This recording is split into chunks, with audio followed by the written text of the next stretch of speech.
നമ്മൾ പ്രധാനമായും ചിന്തിച്ചു കൊണ്ടിരുന്നത് കർത്താവിന്റെ രണ്ടാം വരവിനെ കുറിച്ചാണല്ലോ. അതിനോട് അത് സംബന്ധമായിട്ട് നമ്മൾ കുറെ വാക്യങ്ങളൊക്കെ വായിച്ചു. ലാസ്റ്റ് നമ്മൾ വായിച്ചുകൊണ്ടിരുന്നത് എന്തായിരുന്നു? 11-ാമത്തെ വാക്യത്തിൽ, 24-ാം അധ്യായം അതിന്റെ 11-ാമത്തെ വാക്യത്തിൽ നമ്മൾ കണ്ടു, കള്ളപ്രവാചകന്മാർ വന്ന് പലരും വന്ന് അനേകരെ തെറ്റിക്കും. അല്ലേ? ഇപ്പോഴത് നടന്നുകൊണ്ടേയിരിക്കുകയാണ്. നമ്മൾ ചിന്തിക്കുമ്പോൾ തന്നെ പലവിധമായ പഠിപ്പീരുകൾ, കാരണം കർത്താവ് യേശു ക്രിസ്തുവിന്റെ നാമത്തിലുള്ള സ്നാനം, ഇതെല്ലാം എതിർത്തുകൊണ്ട് മൂന്ന് ദൈവത്തിന്റെ നാമത്തിലുള്ള സ്നാനം, അങ്ങനെ പല ടൈപ്പിലുള്ള സ്നാനങ്ങൾ ഇന്ന് ഏറി വരുന്നു. പല പല പഠിപ്പീരുകൾ ഇന്ന് ഏറി വരുന്നു. മൂന്ന് ദൈവങ്ങളാണെന്നുള്ള പഠിപ്പീരുകൾ ഏറി വരുന്നു. ദൈവവചനം തന്നെ നീക്കുവാനുള്ള ഒരവസ്ഥയിലേക്ക് കാലം അതിന്റെ ഇതിലേക്ക് നീങ്ങിക്കൊണ്ടിരിക്കുന്നു. അങ്ങനെയും നിങ്ങളെ തെറ്റിക്കുവാനായിട്ട് ഈ കാലങ്ങളിൽ പിശാച് എഴുന്നേറ്റ് നിൽക്കുന്നു എന്നുള്ളതാണ് നമുക്ക് കാണുവാനായിട്ട് സാധിക്കുന്നു. അല്ലെ? കള്ളപ്രവാചകന്മാർ വന്ന് തെറ്റിക്കും. ഞാൻ കഴിഞ്ഞ ആഴ്ച പറഞ്ഞതുപോലെ സമൃദ്ധിയുടെ ശുശ്രൂഷകർ എന്ന് പറയുന്ന ഒരു ഭാഗം വന്ന് സമൃദ്ധിയാണ്, കാരണം ഇവിടേക്ക് വരൂ എന്ന് പറഞ്ഞുകൊണ്ട് ആകർഷിച്ചുകൊണ്ട് ഒരു സ്റ്റേജിൽ നിന്നുകൊണ്ട് വിളിച്ചുകൊണ്ട് ഒരു പ്രസംഗകൻ വിളിച്ച് നിങ്ങളുടെ ഭാവി പറയുന്നു, നിങ്ങൾക്ക് വരാൻ പോകുന്ന കാര്യങ്ങളെ കുറിച്ച് പറയുന്നു. അത് ചിലപ്പോൾ നടക്കണമെന്നൊന്നുമില്ല, നടക്കാത്ത കാര്യങ്ങളാണ് അദ്ദേഹം വിളിച്ചു പറഞ്ഞുകൊണ്ടിരിക്കുന്നത്. ചിലർക്ക് നടന്നിരിക്കാം ചിലപ്പോൾ, പക്ഷേ എങ്കിലും അതുകൊണ്ടൊന്നും കർത്താവിന്റെ രാജ്യത്തേക്ക് ആരും പോകത്തില്ല. കർത്താവിന്റെ രാജ്യത്തിലേക്ക് പോകുന്നതിന് തടസ്സകരമായ സുവിശേഷമാണ് ഈ സമൃദ്ധിയുടെ സുവിശേഷം എന്ന് പറയുന്ന സുവിശേഷം. അത് കൊണ്ടുവരുന്ന ആരാണ്? കള്ളപ്രവാചകന്മാർ തന്നെയാണ് ഈ സമൃദ്ധിയുടെ സുവിശേഷം കൊണ്ടുവരുന്നുള്ള സത്യം നമ്മൾ മറന്നു പോകരുത്. കാരണം നമ്മളെ തെറ്റിക്കുവാനായിട്ടാണ്, കർത്താവിന്റെ രാജ്യത്തേക്ക് പോകാതിരിപ്പാൻ. ഈ കാലങ്ങളിൽ പിശാച് അവന്റെ ജോലി സമൃദ്ധമായി ചെയ്തുകൊണ്ടിരിക്കുന്നു സമൃദ്ധിയുടെ സുവിശേഷത്തിലൂടെ എന്നുള്ള കാര്യം നമ്മൾ മറന്നു പോകരുത്. 12-ാമത്തെ വാക്യത്തിൽ എഴുതിയിരിക്കുകയാണ്, അധർമ്മം പെരുകുന്നത് കൊണ്ട് അനേകരുടെ സ്നേഹം തണുത്തു പോകും. ഇനി സ്നേഹത്തെ കുറിച്ചാണ് പറഞ്ഞു വരുന്നത്, അല്ലെ? അപ്പം നമ്മൾ അതിനെക്കുറിച്ച് ചിന്തിക്കുമ്പോൾ സഭയുടെ അകത്തും പുറത്തുമുള്ള അധർമ്മം കാരണം ക്രിസ്ത്യാനികളുടെ സ്നേഹം എന്ത് ചെയ്യും?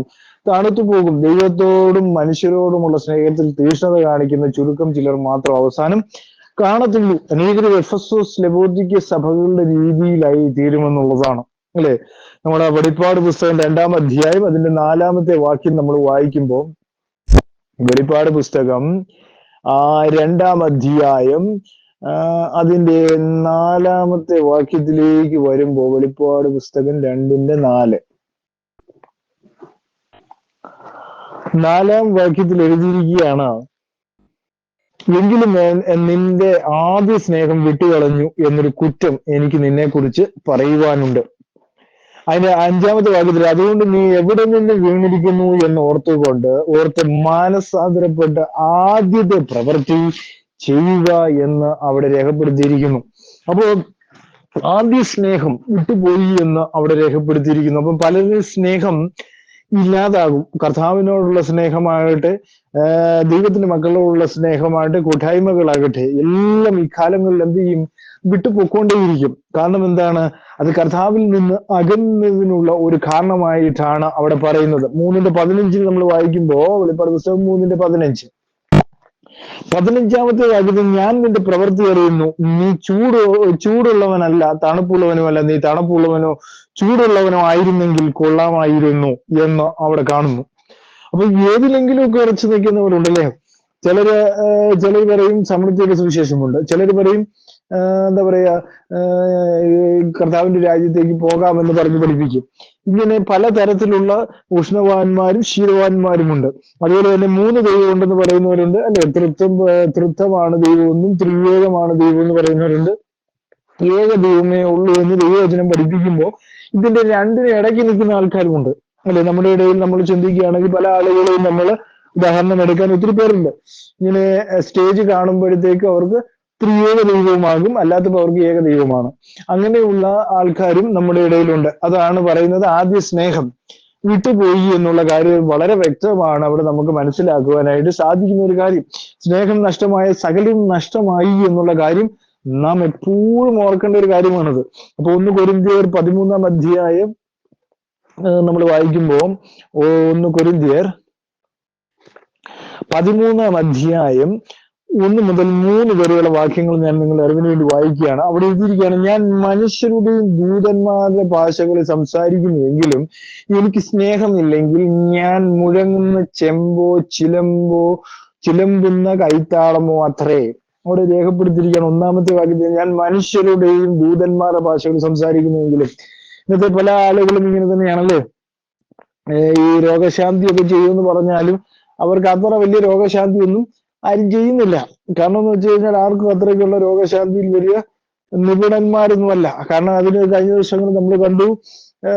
കാരണം കത്തോലിക്കയിൽ നിന്ന് ബെന്തിക്കോസിലേക്ക് പോയി, ബെന്തിക്കോസിൽ നിന്ന് വീണ്ടും കത്തോലിക്കയിൽ നിന്ന് പോയ ഒരു സഹോദരനായ ഒരു വളരെ ഫേമസ് ആയ ഒരു ദൈവദാസൻ എന്ന് പറയുന്ന ഒരു വ്യക്തിത്വം നമ്മൾ കണ്ടു. അദ്ദേഹത്തോട് സൗഖ്യമാക്കാൻ പോകാനായിട്ട് അച്ഛൻ പറയുന്നു.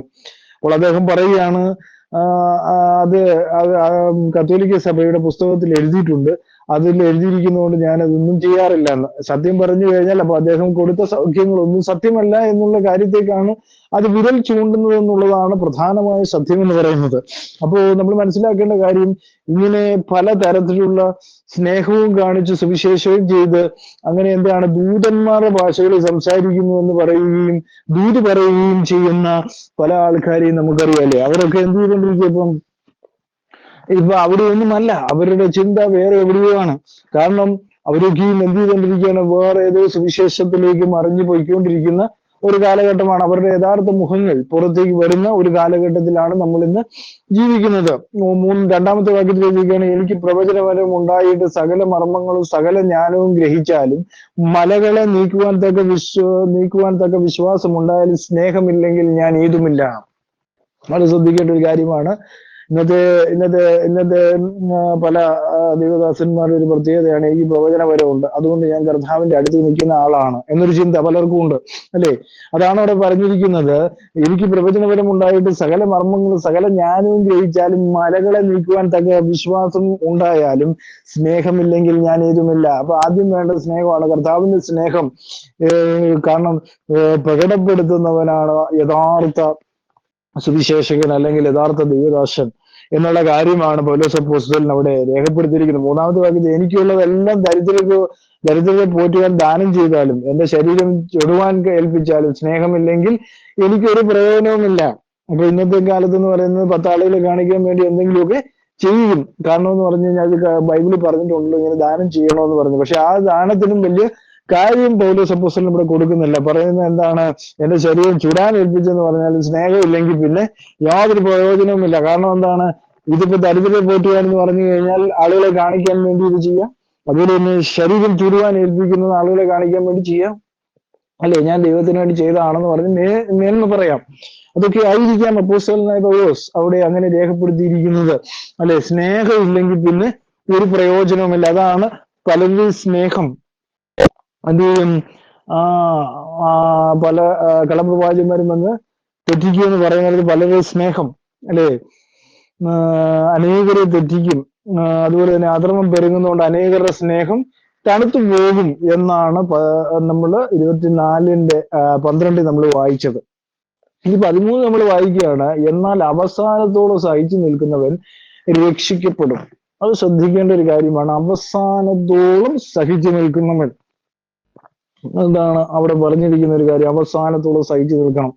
ഇവിടെ നമ്മൾ മനസ്സിലാക്കേണ്ടത് അവസാനത്തോളം സഹിച്ചു നിൽക്കണം. കാരണം എന്തെല്ലാം പ്രശ്നമുണ്ടായാലും പ്രതിസന്ധി ഉണ്ടായാലും സഹിച്ചു നിൽക്കണം കർത്താവിന്റെ രാജ്യത്തിന് വേണ്ടി. കർത്താവിന്റെ രാജ്യത്തിൽ നിന്നിട്ട് പ്രയോജനമൊന്നുമില്ലാതെ പറഞ്ഞ് പലരും എന്ത് ചെയ്യുന്നു? തിരിഞ്ഞു പോകുന്നവരുണ്ട്, അല്ലേ?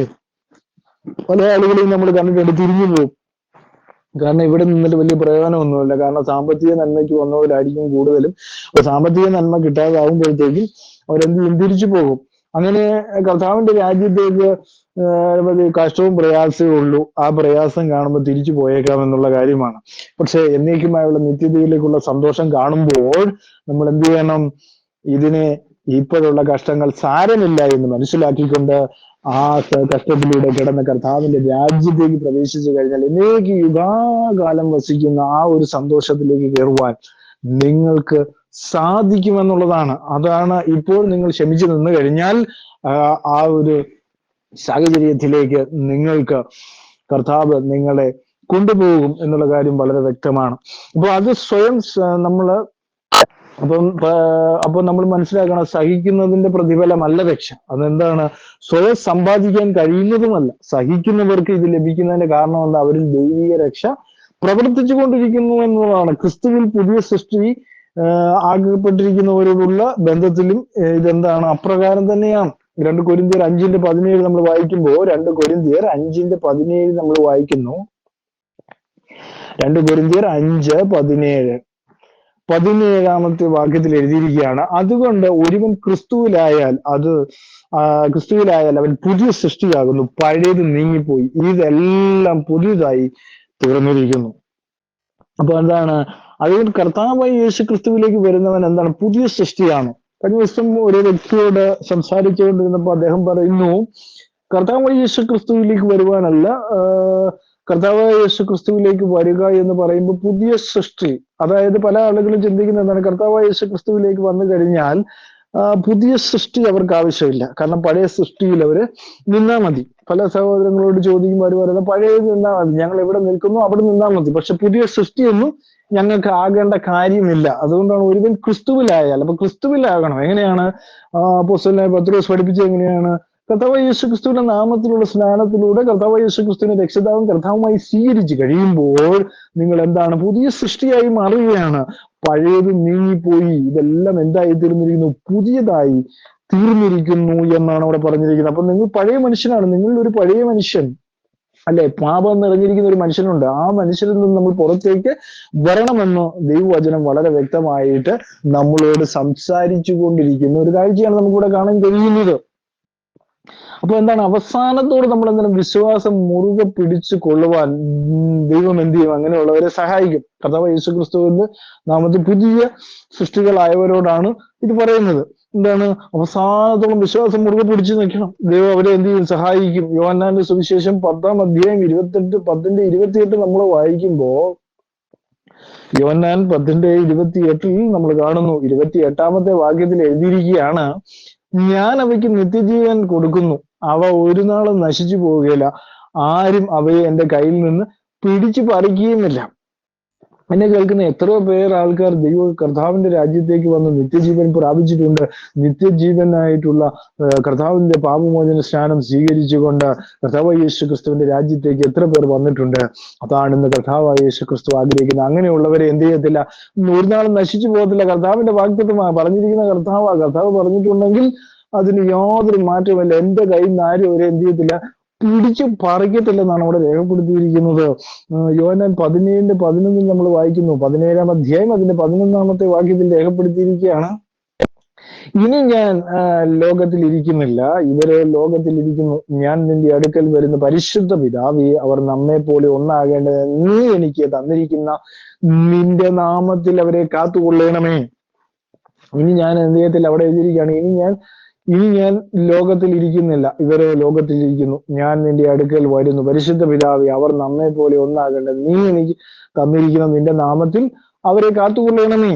അപ്പൊ കർത്താവ് യേശു ക്രിസ്തുവിന്റെ നാമത്തിലാണ് നിങ്ങൾ കാത്തുകൊള്ളപ്പെടുന്നത്. അതാണ് അവിടെ രേഖപ്പെടുത്തി വച്ചിരിക്കുന്നത്, അല്ലേ? ഇപ്പൊ മുമ്പോട്ട് വായിക്കുമ്പോൾ, അവരോട് കൂടെ ഇരുന്നപ്പോൾ നീ എനിക്ക് തന്നിരിക്കുന്നത് നിന്റെ നാമത്തിൽ കാത്തുകൊണ്ടിരിക്കുന്നു. ഞാൻ അവരെ സൂക്ഷിച്ച് തിരുവഴുത്തിൽ നിവൃത്തി വരേണ്ടതിന് ആ നാശത്തിന്റെ പുത്രനല്ലാതെ അവരിലാരും നശിച്ചു പോയിട്ടില്ല. ഇപ്പോഴോ ഞാൻ നിന്റെ അടുക്കൽ വരുന്നു. എന്റെ സന്തോഷം അവർക്ക് ഉള്ളിൽ പൂർണ്ണമാകേണ്ടതിന് ഞാൻ ഇത് ലോകത്തിൽ വെച്ച് സംസാരിക്കുന്നു. ഞാൻ അവർക്ക് നിന്റെ വചനം കൊടുത്തിരിക്കുന്നു. ഞാൻ ലൗകികനല്ലാത്തതുപോലെ അവർ ലൗകികരല്ലാത്തത് കൊണ്ട് ലോകം അവരെ വെറുത്തു. 15 വാക്യത്തിൽ അവരെ ലോകത്തിൽ നിന്ന് എടുക്കണമെന്നല്ല, ദുഷ്ടന്റെ കയ്യിൽ അകപ്പെടാതെ വന്നും അവരെ കാത്തുകൊള്ളണം എന്നത്രേ ഞാൻ പ്രാർത്ഥിക്കുന്നു. അപ്പൊ ആ നാമം നമുക്ക് തന്നിരിക്കുകയാണ്. യേശു ക്രിസ്തുവിന്റെ നാമത്തിലുള്ള സ്നാനം, യേശു ക്രിസ്തുവിന്റെ നാമത്തിലുള്ള രക്ഷ. ഈ 2 കാര്യങ്ങൾ വളരെ വ്യക്തമായിട്ട് അവിടെ രേഖപ്പെടുത്തി വെച്ചിരിക്കുന്നു, അല്ലേ? ആ നാമം വളരെ പ്രധാനപ്പെട്ടതാണ്. കർത്താവായ യേശു ക്രിസ്തുവിന്റെ നാമം വളരെ പ്രധാനപ്പെട്ട ഒന്ന് തന്നെയാണ് എന്ന് അവിടെ കർത്താവായ യേശു ക്രിസ്തു ഓർമ്മിപ്പിക്കുകയാണ് ആ നാമത്തെക്കുറിച്ച്. റോമർക്ക് എഴുതിയ ലേഖനം 5-ാം അധ്യായം അതിന്റെ 3 മുതൽ 5 വരെയുള്ള വാക്യങ്ങൾ. 3-ാമത്തെ വാക്യത്തിൽ എഴുതുക, അത് മാത്രമല്ല കഷ്ടത സഹിഷ്ണുതയും, സഹിഷ്ണുത സിദ്ധതയും, സിദ്ധത പ്രത്യാശയും ഉളവാക്കുന്നു എന്നറിഞ്ഞ് നാം സകല കഷ്ടങ്ങളിലും ആനന്ദിക്കുന്നു. നാം എന്ത് ചെയ്യുന്നു? ആനന്ദിക്കുന്നു എന്നാണ് നാം കഷ്ടങ്ങളിലെല്ലാം സന്തോഷിച്ച് ആനന്ദിക്കാനാണ് പറഞ്ഞിരിക്കുന്നത്. ഈ പ്രത്യാശ നമ്മെ നിരാശപ്പെടുത്തുകയില്ല. എന്തുകൊണ്ടെന്നാൽ ദൈവത്തിന്റെ സ്നേഹം നമുക്ക് നൽകപ്പെട്ടിരിക്കുന്ന പരിശുദ്ധാത്മാവ് നമ്മുടെ ഹൃദയങ്ങളിൽ പകർന്നിരിക്കുന്നുവല്ലോ. അപ്പോൾ കർത്താവിന്റെ സ്നേഹം അവന്റെ ആത്മാവിലൂടെ നമുക്ക് പകർന്നു തന്നിരിക്കുകയാണ്. അപ്പോ ആ സ്നേഹം നമുക്ക് ലഭിച്ചിരിക്കുകയാണ് അല്ലെ. ലോകാവസാനത്തോളം ഞാൻ നിങ്ങളോട് കൂടെ ഇരിക്കും. എങ്ങനെയിരിക്കും? ദൈവം ആത്മാവായിട്ട് നമ്മുടെ കൂടെ ഇരിക്കുകയാണ് അതല്ലേ. ദൈവം നമ്മോട് കൂടെ എന്നുള്ള അർത്ഥമുള്ള ഇമ്മാനുവേൽ എന്ന പേരിട്ടിരിക്കുന്നു അല്ലെ. ഇമ്മാനുവേൽ എന്ന് പറയുമ്പോൾ മറ്റൊരു വ്യക്തിത്വമല്ല. കഴിഞ്ഞ സാറ് പഠിപ്പിക്കുന്ന ഇമ്മാനുവേൽ വേറൊരു വ്യക്തിത്വമാണെന്ന്. ഇമ്മാനുവേൽ വേറൊരു വ്യക്തിത്വമല്ല, ദൈവം നമ്മോട് കൂടെ എന്ന അർത്ഥമുള്ള ഇമ്മാനുവേൽ എന്ന പേര് അവന് ഇടണം എന്ന് പറഞ്ഞതിന്റെ അർത്ഥം എന്താണ്?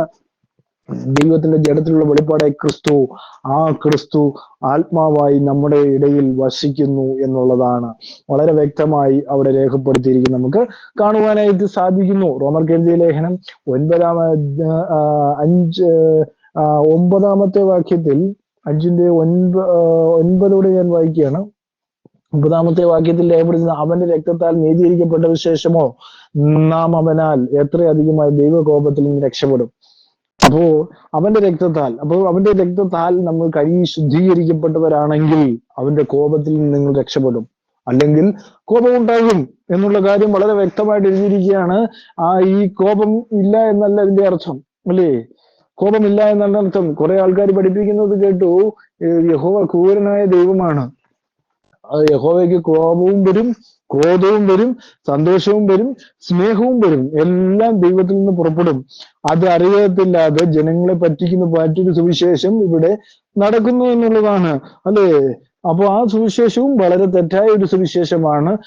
യഹോവ എന്ന ദൈവം ക്രൂരനാണ് എന്ന് പറഞ്ഞ് പഠിപ്പിക്കുന്ന സുവിശേഷവും. കാരണം ഇവിടെ അപ്പോസ്തലനായ പൗലോസ് എഴുതിയിരിക്കുകയാണ്, ദൈവത്തിന് കോപവും ഉണ്ടാകും. കോപത്തിൽ നിന്ന് എന്ത് ചെയ്യണം? നാം രക്ഷിക്കപ്പെടും, കോപത്തിൽ നിന്ന് രക്ഷപ്പെടും. നമ്മൾ രക്ഷപ്പെടണമെങ്കിൽ എന്ത് ചെയ്യണം? കർത്താവായ യേശു ക്രിസ്തുവിന്റെ രക്തത്താൽ നീതീകരിക്കപ്പെട്ടവരാകുമ്പോഴാണ് നമ്മൾ എന്ത് ചെയ്യുന്നത്?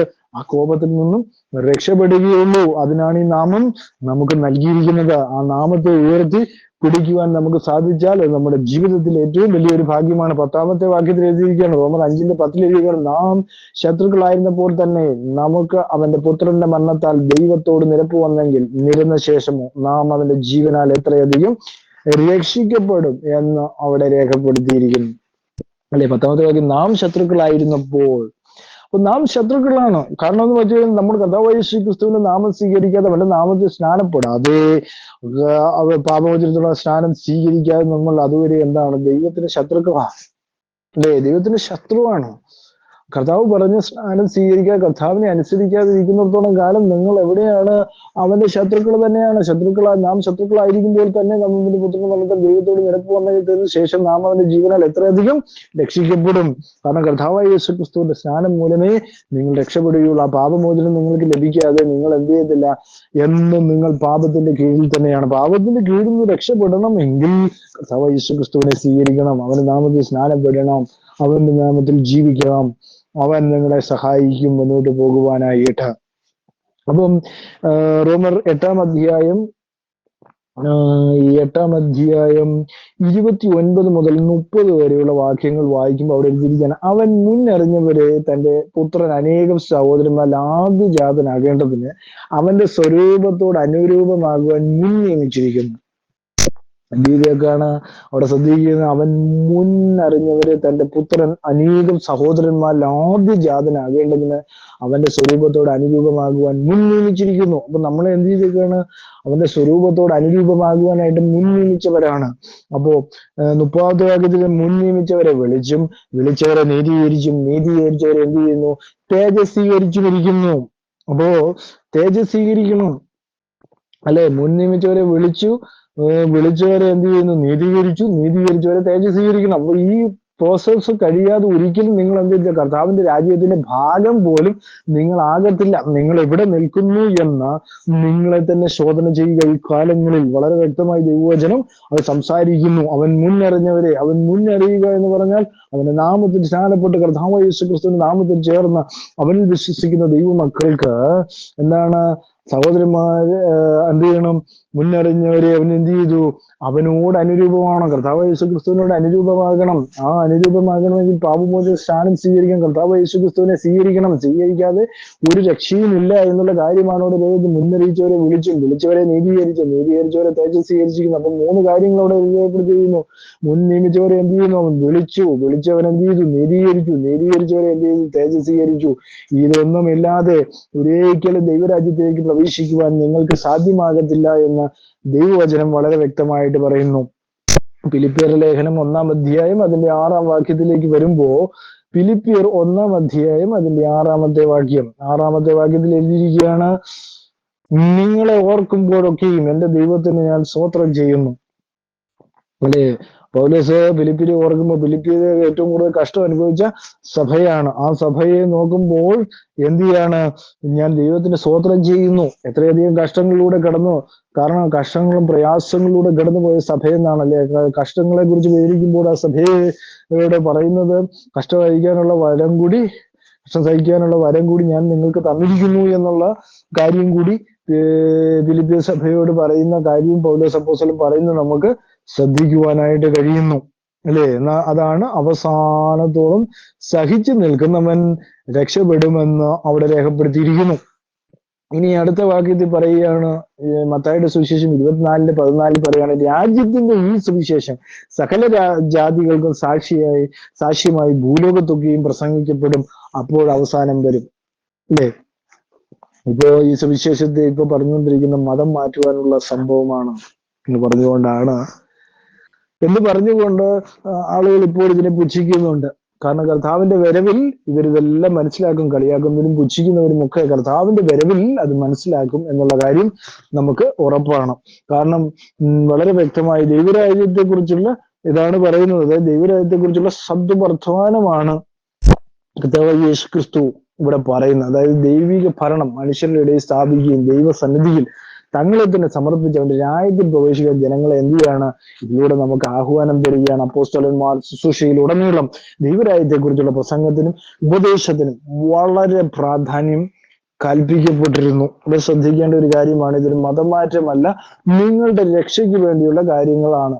അല്ലെ? കർത്താവ് യേശു ക്രിസ്തു വരുമ്പോ അവന്റെ സന്നിധിയിൽ നിൽക്കണമെങ്കിൽ, കാരണം അവന്റെ രാജ്യത്തിന് ഓഹരിയാകണമെങ്കിൽ, അവന്റെ രാജ്യത്തിന് ഭാഗക്കാരാകണമെങ്കിൽ നിങ്ങൾ കർത്താവ് യേശു ക്രിസ്തുവിനോട് ചേർന്നേ പറ്റുകയുള്ളൂ എന്നുള്ള കാര്യം വളരെ വ്യക്തമാണ്.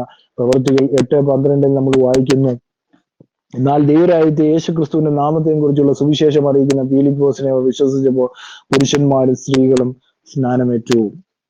ഉണ്ടോ? ദൈവരാജ്യത്തെയും യേശു ക്രിസ്തുവിന്റെ നാമത്തെയും കുറിച്ചുള്ള, അപ്പൊ ഈ ദൈവരാജ്യത്തെ കുറിച്ച് അവർക്ക് താല്പര്യം വന്നപ്പോൾ, അല്ലെങ്കിൽ ദൈവരാജ്യത്തേക്ക് പ്രവേശിക്കണം എന്നുള്ള ആഗ്രഹം അവര് കൂടുതൽ വർദ്ധിച്ചപ്പോൾ, അവർ യേശു ക്രിസ്തുവിന്റെ നാമത്തെ കുറിച്ചുള്ള സുവിശേഷം അറിയിക്കുന്ന ഫിലിപ്പോസിനെ അവർ വിശ്വസിച്ചു. കാരണം കർത്താവ് യേശു ക്രിസ്തുവിന്റെ നാമം അവർ സ്വീകരിക്കുവാൻ തയ്യാറായി.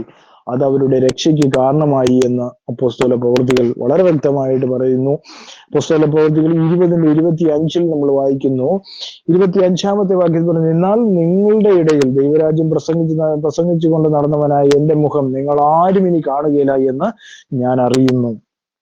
അത് ശ്രദ്ധിക്കേണ്ട ഒരു കാര്യമാണ്. 25-ാമത്തെ വാക്യത്തിൽ 20:25 രേഖപ്പെടുത്തിയിരിക്കുകയാണ്, എന്നാൽ നിങ്ങളുടെ ഇടയിൽ ദൈവരാജ്യം പ്രസംഗിച്ച് നടന്നവനായ എന്റെ മുഖം നിങ്ങൾ ആരും ഇനി കാണുകയില്ല എന്ന് ഞാൻ അറിയുന്നു. ഇപ്പോൾ ദൈവരാജ്യത്തെ കുറിച്ചുള്ള പ്രസംഗമൊന്നും കാണാനില്ല. ഒരിടത്തെങ്കിലും കാണാനുണ്ടോ? കർത്താവിന്റെ രാജ്യത്തേക്ക് പോകുന്ന കാര്യം സമൃദ്ധി ഉണ്ടോ? രോഗസൗഖ്യമുണ്ടോ? ഇതൊക്കെയാണ് പ്രധാനമായിട്ട് നോക്കുന്നത്. രോഗസൗഖ്യം ഉണ്ടെന്ന് പറഞ്ഞാൽ രോഗസൗഖ്യം ആരെങ്കിലും നടക്കുന്നുണ്ടോ? അപ്പോസ്തലന്മാർ കൈവച്ചു, പലരും സൗഖ്യമായി. പക്ഷേ ഇന്നത്തെ ഏത് പ്രവാചകൻ വെച്ചിട്ട് ഏതാണ് സൗഖ്യമായത്? ഒരു ക്യാൻസർ പോലും സൗഖ്യമായില്ല. അത് അവർ ചെറിയ മുഴയൊക്കെയാണ് സൗഖ്യമാക്കുന്നതെന്ന് പറയുന്നു. പക്ഷെ ആ മുഴയും സൗഖ്യമാവുന്നുണ്ടോ എന്ന് ദൈവത്തിന് മാത്രം അറിയാവുന്ന ഒരു കാലഘട്ടത്തിലാണ് നമ്മൾ ഇന്ന് ജീവിക്കുന്നു എന്നുള്ളതാണ് നമുക്ക് മനസ്സിലാക്കുവാനായിട്ട് സാധിക്കുന്ന ഒരു കാര്യം എന്ന് പറയുന്നത്. അതുകൊണ്ട് ഇങ്ങനെയുള്ളവരെ നമ്മൾ സൂക്ഷിച്ചൊഴിയേണ്ടത് വളരെ ആവശ്യമാണ് എന്നുള്ള കാര്യമാണ്. അപ്പോസ്തല പ്രവൃത്തികൾ 28:23 നമ്മൾ വായിക്കുമ്പോൾ 23-ാമത്തെ വാക്യത്തിൽ എഴുതിയിരിക്കുകയാണ്, ഒരു ദിവസം നിശ്ചയിച്ചിട്ട് അനേകർ അവന്റെ പാർപ്പിടത്തിൽ അവന്റെ അടുക്കൽ വന്ന് അവൻ അവരോട് ദൈവരാജ്യത്തിന് സാക്ഷ്യം പറഞ്ഞു. മോശയുടെ ന്യായപ്രമാണവും പ്രവചന പുസ്തകവും ആധാരമാക്കി യേശുവിനെ കുറിച്ച് അവർ വിശ്വസിക്കുവാൻ തക്കവണ്ണം രാവിലെ തുടങ്ങി സന്ധ്യ വരെ വീഴ്ചു. അല്ലെ? ഇന്നിപ്പോ ഇതൊക്കെ പറയുമ്പോൾ ആളുകൾ പറയുന്നത് എന്താണ്? മതപരിവർത്തനങ്ങളാണ് നടക്കുന്നത് എന്നുള്ള കാര്യമാണ് പറയുന്നത്. 31-ാമത്തെ വാക്യത്തിലേക്ക് വരുമ്പോൾ 31-ാമത്തെ വാക്യത്തിൽ എഴുതിയിരിക്കുകയാണ്, പൂർണ്ണ പ്രാഗൽഭ്യത്തോടുകൂടെ യാതൊരു വിഘ്നവും കൂടാതെ ദൈവരാജ്യം പ്രസംഗിച്ചും കർത്താവ് യേശുക്രിസ്തുവിനെ കുറിച്ച് ഉപദേശിച്ചും പോകുന്നു. അവർ സമൃദ്ധിയുടെ സുവിശേഷം ആയിരുന്നല്ലോ അവർ പ്രസംഗിച്ചു കൊണ്ടിരുന്ന, അവർ ദൈവരാജ്യം പ്രസംഗിച്ചു, കർത്താവ് യേശുക്രിസ്തുവിനെ കുറിച്ച് ഉപദേശിച്ചു പോകുന്നു എന്നുള്ളതാണ്. ആ രക്ഷയെക്കുറിച്ച് അവർ ഓർമ്മിപ്പിക്കുന്നത്. കർത്താവ് യേശുക്രിസ്തുവിലുള്ള രക്ഷയും സ്നാനവും അവർ ഉപദേശിച്ചുകൊണ്ട് അവരെ തന്നെ തയ്യാറാക്കിക്കൊണ്ട് അവർ നിർത്തുന്നു എന്നുള്ള കാര്യമാണ് നമുക്ക് മനസ്സിലാക്കുവാനായിട്ട് സാധിക്കുന്നത്. റോമർക്ക് എഴുതിയ ലേഖനം 14:17 നമ്മൾ വായിക്കുമ്പോൾ, റോമർ 14:17 അവിടെ രേഖപ്പെടുത്തിയിരിക്കുന്നു, ദൈവരാജ്യം ഭക്ഷണത്തെയും പാനീയത്തെയും കുറിച്ചല്ല, മറിച്ച് നീതിയെയും സമാധാനത്തെയും പരിശുദ്ധാത്മാവുള്ള സന്തോഷത്തെയും കുറിച്ച് അത്രേ. അല്ലെ, സമൃദ്ധിയാണ് എന്ന് പഠിപ്പിക്കുന്ന ആൾക്കാരാണ് ഇന്ന് കൂടുതലും ഉള്ളത്. അവർ പറയുന്നത് എന്താണ്? ദൈവരാജ്യം സമൃദ്ധിയാണ്. ദൈവരാജ്യം സമൃദ്ധിയല്ല. ദൈവരാജ്യം ഭക്ഷണത്തെയും പാനീയത്തെയും കുറിച്ചല്ല, മറിച്ച് നീതിയും സമാധാനത്തെയും പരിശുദ്ധാത്മാവിലുള്ള സന്തോഷത്തെ കുറിച്ചാണ് അവിടെ രേഖപ്പെടുത്തിയിരിക്കുന്നത്. അതുപോലെ തന്നെ 1 കൊരിന്ത്യർ 4:20 നമ്മൾ വായിക്കുമ്പോൾ, 4-ാം അധ്യായം 20-ാമത്തെ വാക്യത്തിൽ രേഖപ്പെടുത്തിയിരിക്കുകയാണ്. 20-ാമത്തെ വാക്യത്തിൽ, എന്തെന്നാൽ ദൈവരാജ്യം വചനത്തിലല്ല ശക്തിയാൽ അത്രേ ആകുന്നു എന്നുള്ളതാണ് അവിടെ രേഖപ്പെടുത്തിയിരിക്കുന്നത്. 4:20 നമ്മൾ അങ്ങനെ കാണുന്നു. 6:9 നമ്മൾ വായിക്കുമ്പോൾ, 1 കൊരിന്ത്യർ 6:9 നമ്മൾ വായിക്കുന്നു. 9-ാമത്തെ വാക്യത്തിൽ രേഖപ്പെടുത്തിയിരിക്കുന്നത് ഇങ്ങനെയാണ്, അനീതി ചെയ്യുന്നവൻ ദൈവരാജ്യം അവകാശമാക്കുകയില്ല എന്ന് അറിയുന്നില്ലയോ? നിങ്ങളെ തന്നെ വഞ്ചിക്കാതിരിപ്പാൻ ദുർനടപ്പുകാരോ വിഗ്രഹാരാധികളോ വ്യഭിചാരികളോ സ്വയംഭോഗികളോ പുരുഷകാമികളോ കള്ളന്മാരോ അത്യാഗ്രഹികളോ മദ്യപാന്മാരോ അസഭ്യം പറയുന്നവരോ വഞ്ചകന്മാരോ ദൈവരാജ്യം അവകാശമാക്കുകയില്ല. വളരെ വ്യക്തമായിട്ട് രേഖപ്പെടുത്തിയിരിക്കുന്നു, അല്ലേ? അപ്പൊ ഇന്ന് അതൊക്കെ ചെയ്യാൻ കർത്താവ് സ്നേഹവാനാണ് എന്ന് പറഞ്ഞുകൊണ്ടാണ്, ക്രൂരമായ മുഖമില്ല എന്ന് പറഞ്ഞ് പഠിപ്പിക്കുന്ന കുറെ അധികം ആൾക്കാർ ഇന്ന് ഏറി വരുന്ന ഒരു കാലഘട്ടത്താണ് നമ്മൾ അവിടെ പറയുന്നത്. ശ്രദ്ധിച്ച് കേൾക്കുകയാണെങ്കിൽ അറിയാം, അനീതി ചെയ്യുന്നവൻ ദൈവരാജ്യം അവകാശമാക്കുന്നില്ലേ? അറിയാം, നിങ്ങളെ തന്നെ വഞ്ചിക്കാതിരിക്കാൻ ദുർനടപ്പുകാരും വിഗ്രഹാരാധികാരികളും, അല്ലെ, വിഗ്രഹത്തെ ആരാധിക്കുന്നവരൊക്കെയും എന്താണ്?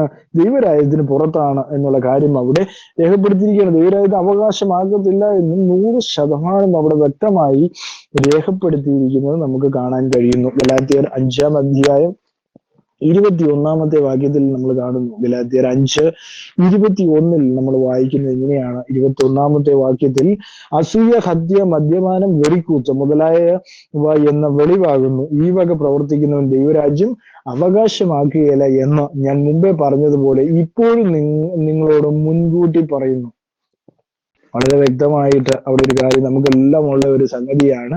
അസൂയ, ഹത്യ, മദ്യപാനം, വെറിക്കൂട്ടം മുതലായവ എന്ന് വെളിവാകുന്നു. ഈ വക പ്രവർത്തിക്കുന്ന ദൈവരാജ്യത്തെ അവകാശമാക്കുകയില്ല എന്ന് ഞാൻ മുമ്പേ പറഞ്ഞു, ഇപ്പോഴും നിങ്ങളോട് മുൻകൂട്ടി പറയുന്നു. വളരെ വ്യക്തമായിട്ട് അവിടെ പറഞ്ഞിരിക്കുന്നു, ഇതൊന്നും ദൈവരാജ്യത്തിൽ പ്രവേശിക്കത്തില്ല. എഫേസ്യർ 5:5 വായിക്കുന്നു. 5-ാം വാക്യത്തിലെ, ദുർനടപ്പുകാർ, അശുദ്ധർ, വിഗ്രഹാരാധിയായ ദിവ്യാഗ്രഹി, ഇവർക്ക് ആർക്കും ക്രിസ്തുവിന്റെയോ ദൈവത്തിന്റെയോ രാജ്യത്തിൽ അവകാശമില്ല എന്ന് നിങ്ങൾ അറിയുന്നവല്ലോ എന്ന് അവിടെ കാണുന്നു. കൊലോസ്യർ ലേഖനം വായിക്കുമ്പോൾ,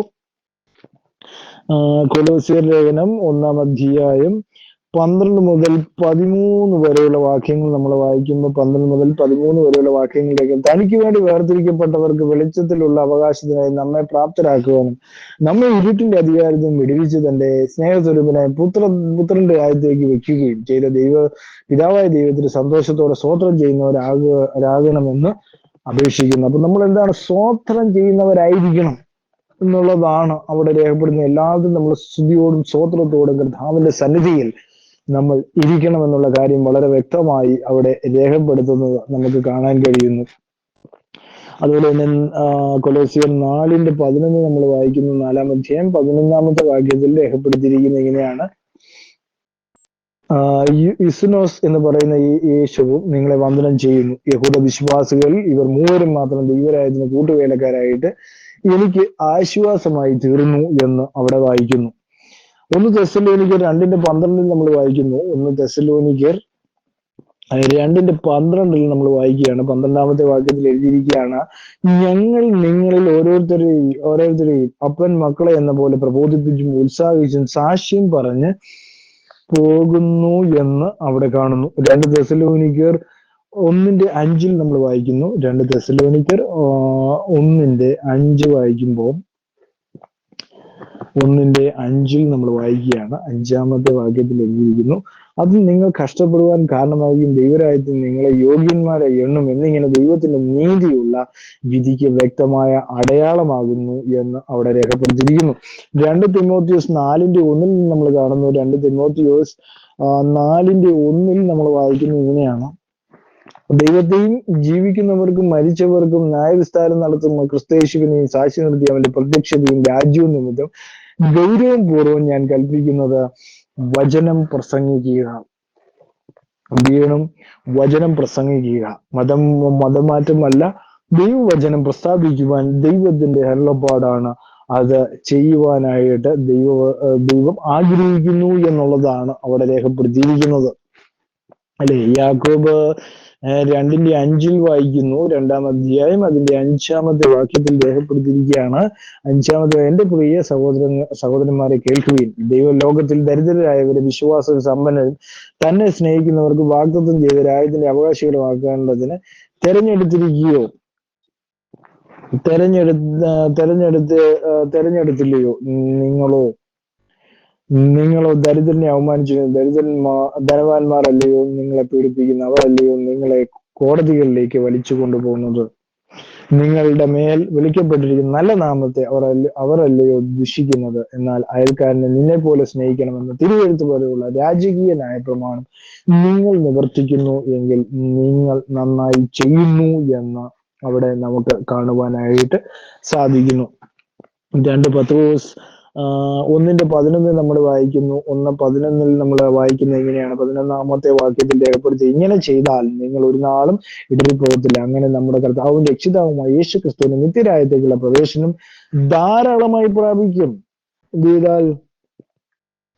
ഇങ്ങനെ ചെയ്താൽ നിങ്ങൾ ഒരു നാളും ഇടറിപ്പോവുകയില്ല. അങ്ങനെ നമ്മുടെ കർത്താവും രക്ഷിതാവുമായ യേശു ക്രിസ്തുവിന്റെ നിത്യരാജ്യത്തേക്കുള്ള പ്രവേശനം ധാരാളമായി പ്രാപിക്കും. എന്താണത്? 1:10 പറയാം, അതുകൊണ്ട് സഹോദരന്മാരെ, നിങ്ങളുടെ വിളിയും തെരഞ്ഞെടുപ്പ് ഉറപ്പാക്കുവാൻ അധികം ശ്രമിക്കുകയും. അപ്പോൾ നിങ്ങളുടെ വിളിയും തെരഞ്ഞെടുപ്പും എന്താണെന്ന് ഈ ദിവസങ്ങളിൽ നിങ്ങളെ തന്നെ ശോധന ചെയ്തുകൊണ്ട് ദൈവാത്മാവിൽ ജീവിക്കുവാൻ ഓരോരുത്തരെയും കഴിയട്ടെ എന്ന് ഓർമ്മിപ്പിക്കുന്നു. അതുപോലെ തന്നെ വെളിപ്പാട് പുസ്തകം വായിക്കുമ്പോൾ 1-ാം അധ്യായം 6-9 നമ്മൾ വായിക്കുമ്പോൾ 6-ാമത്തെ വാക്യത്തിൽ നമ്മെ സ്നേഹിച്ചവനും തന്റെ രക്തത്താൽ നമ്മുടെ പാപങ്ങളിൽ നിന്ന് നമ്മെ മോചിപ്പിച്ച് തന്റെ പിതാവായ ദൈവത്തിന് നമ്മെ രാജ്യവും പുരോഹിതന്മാരുമാക്കി തീർത്തവനുമായവന് എന്നേക്കും മഹത്വവും ബലവും ആമേൻ. 30-ാമത്തെ വാക്യത്തിൽ എഴുതിയിരിക്കുക, നിങ്ങളുടെ സഹോദരൻ യേശുക്രിസ്തുവിന്റെ കഷ്ടതയിലും രാജ്യത്തിൽ സകലത്തിലും പങ്കാളിയായ യോഹന്നാൻ എന്ന ഞാൻ ദൈവവചനവും യേശുവിനെ കുറിച്ചുള്ള സാക്ഷ്യവും അറിയിച്ചത് നിമിത്തവും പത്മോസ് എന്ന ദ്വീപിൽ ആയിരുന്നു എന്ന് അവിടെ രേഖപ്പെടുത്തിയിരിക്കും. അപ്പൊ കർത്താവായ യേശു ക്രിസ്തുവിനെ കുറിച്ച് നല്ല സാക്ഷ്യം യോഹന്നാൻ ഉണ്ടായിരുന്നു. അതുപോലെ ഈ ദിവസങ്ങളിൽ കർത്താവായ യേശു ക്രിസ്തുവിന് നല്ല സാക്ഷികളാകുവാൻ നിങ്ങൾക്ക് എല്ലാവർക്കും ദൈവം സഹായിക്കട്ടെ എന്ന് ഓർമ്മിപ്പിച്ചുകൊണ്ട് ഈ വചനം എല്ലാവർക്കും അനുഗ്രഹപ്രദമായെങ്കിൽ എല്ലാവരും ദൈവം ധാരാളമായി സമൃദ്ധിയായി അനുഗ്രഹിക്കട്ടെ.